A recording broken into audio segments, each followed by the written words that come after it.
As we saw in the previous part. How about I marry you to our Sarah this moon? John shouts. Guys, do I really look that desperate to get married? I don't want Sarah or Sarah's mom. I'm already engaged to someone in the city.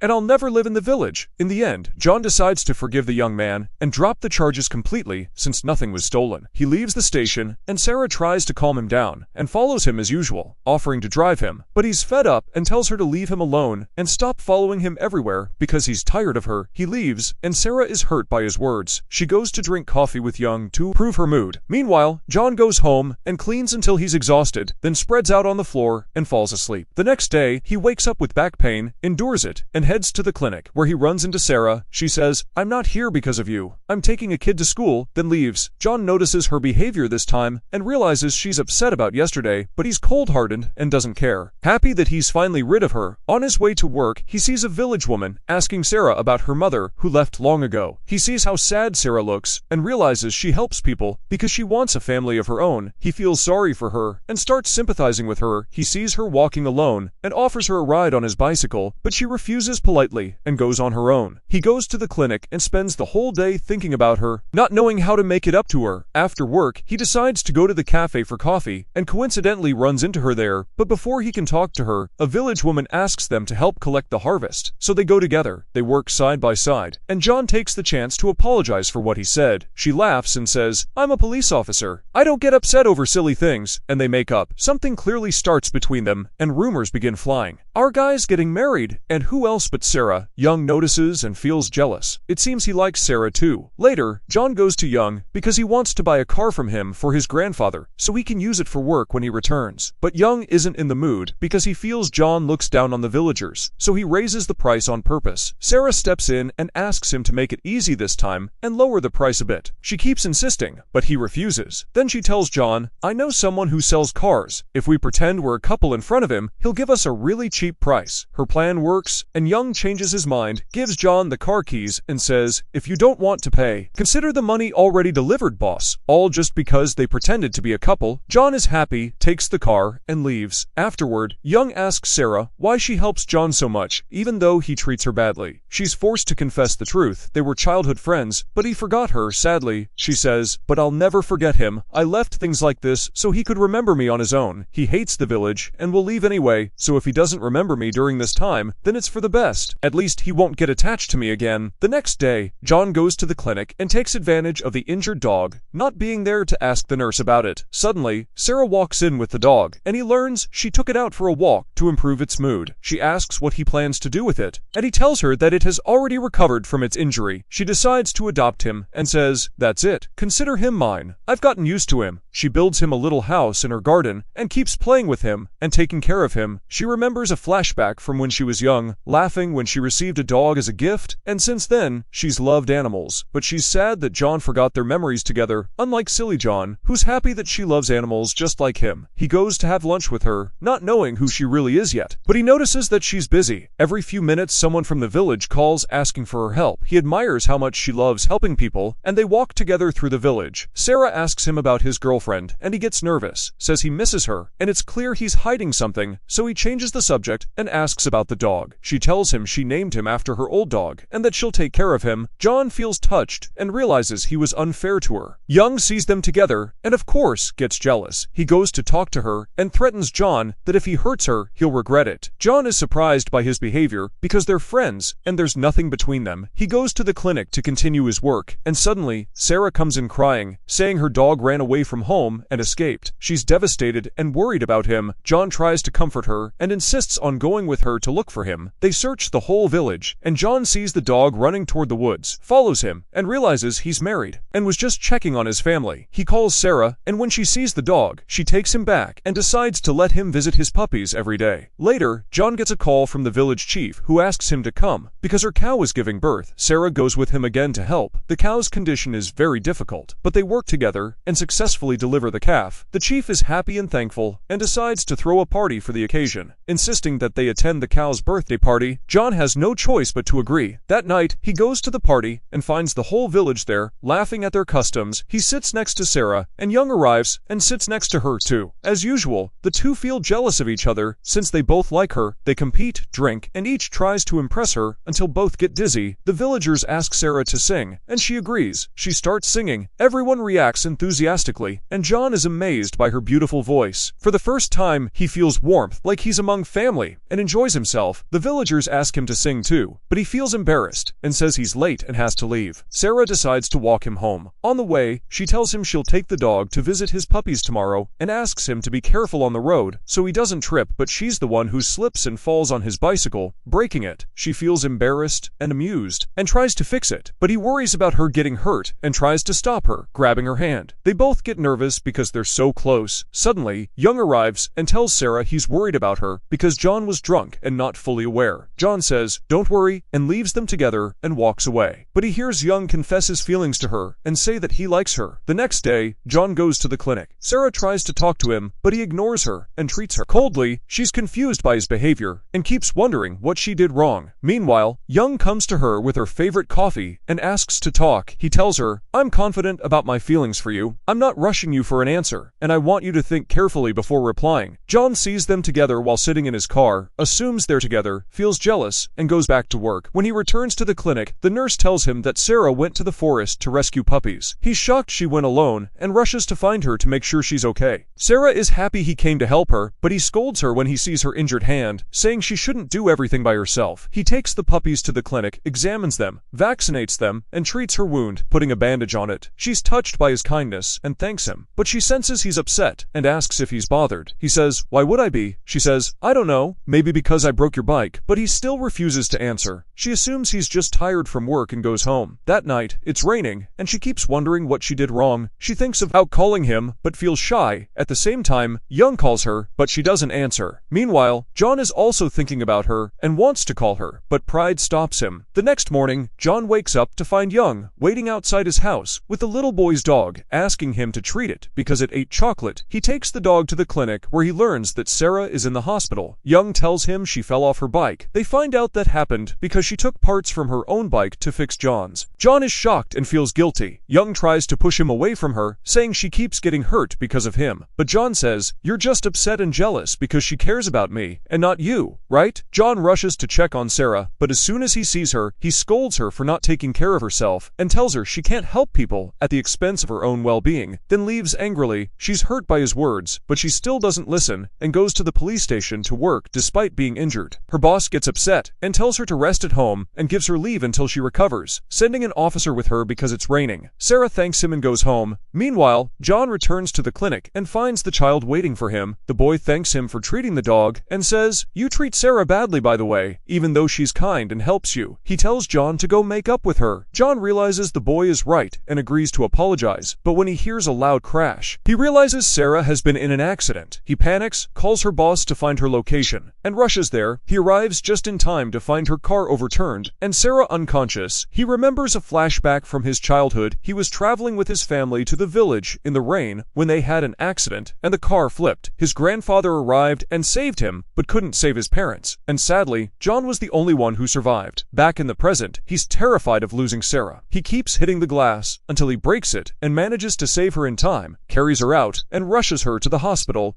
See you in the next part.